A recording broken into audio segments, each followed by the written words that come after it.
जी हाँ guys, GST में एक सुप्रीम कोर्ट का ऑर्डर आया है कि अगर आपने कोई ओल्ड आईटीसी क्लेम नहीं किया हुआ तो आप उसे क्लेम कर सकते हो, इरिस्पेक्टिव कि आपने कोई अपील फाइल की है या नहीं की है।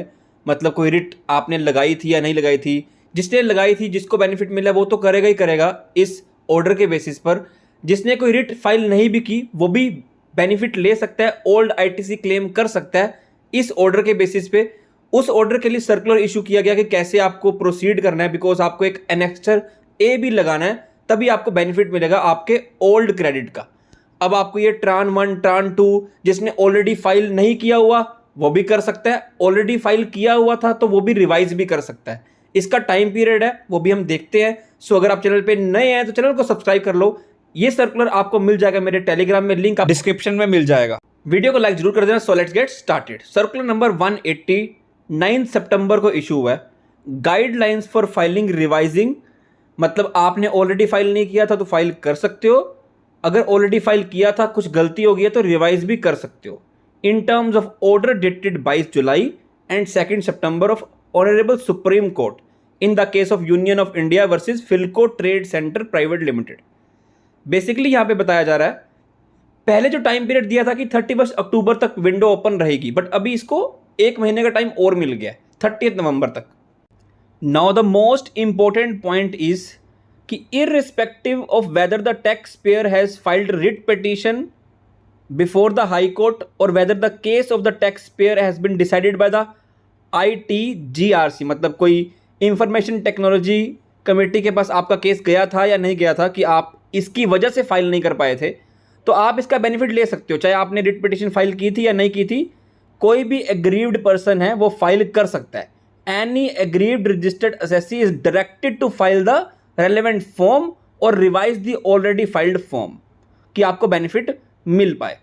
इस टाइम पीरियड के दौरान ये इंश्योर किया जाएगा that there are no technical glitch during the said time.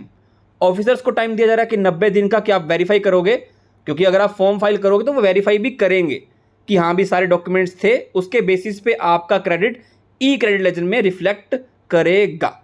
तो गाइडलाइंस बेसिकली कैसे रहेंगी, जैसे आपको बताया कि ट्रान 1 ट्रान 2 को फाइल कर सकते हो, रिवाइज भी कर सकते हो। विंडो ये 30 नवंबर तक रहेगी। 1 अक्टूबर से एक महीने का टाइम और मिल रहा है, 30 नवंबर तक विंडो ओपन रहने वाली है।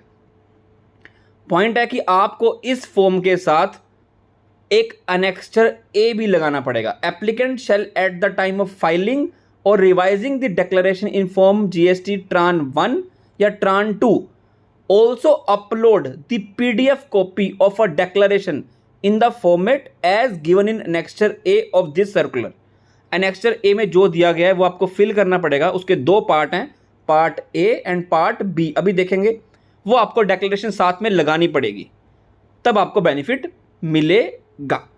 दूसरी बड़ी बात ये लिखी जा रही है कि आप जो भी ये फॉर्म फाइल कर रहे हो, ये एक वन टाइम अपॉर्चुनिटी है।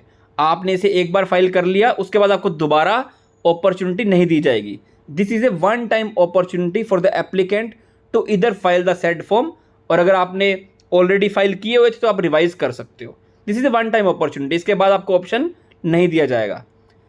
आप जब ये फॉर्म फिल करोगे ट्रान 1 या ट्रान 2, आप इसे एडिट कर सकते हो, मॉडिफाई कर सकते हो, but before clicking the submit button. एक बार सबमिट बटन क्लिक हो गया तो फिगर्स फ्रीज हो जाएंगी, ये आपका फाइल हो जाएगा DSC या EVC के थ्रू।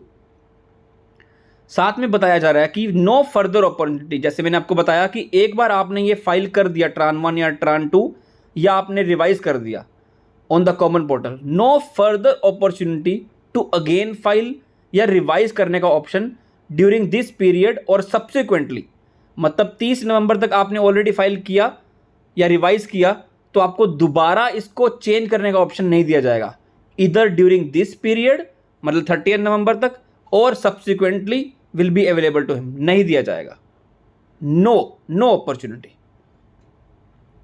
और अगर आपने ऑलरेडी ट्रान 1 ट्रान 2 फाइल किया था, आपने सक्सेसफुली फाइल्ड कर लिया था और आपको नहीं रिक्वायरमेंट है कुछ रिवीजन की, तो उस केस में obviously you are not required to file या revise TRAN 1 TRAN 2 during this period. अगर ऑलरेडी फाइल हुआ है, सब कुछ क्लेम हो गया, सब कुछ सही है, तो आपको दोबारा फाइल नहीं करना है।